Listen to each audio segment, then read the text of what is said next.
રાષ્ટ્રીય પર્વની ઉજવણી નિમિત્તે યોજાયેલા સમગ્ર ગુજરાત અને દેશભરમાં જે તિરંગા યાત્રા યોજાઈ છે એ નિમિત્તે રાજકોટમાં પણ આજે તિરંગા યાત્રા યોજાણી છે અને સમગ્ર રાજકોટમાંથી વિશાળ સંખ્યામાં ભાઈ બહેનો આ તિરંગા યાત્રામાં જોડાઈ અને પોતાની દેશદાજ સાબિત કરી રહ્યા છે।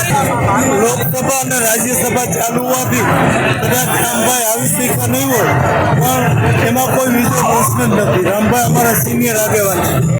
સાંજ સમાચાર ફેસબુક પેજને લાઇક કરો, વિડીયો શેર કરો અને વધુ વિગતવાર સમાચાર માટે sanssamachar.net વિઝિટ કરો।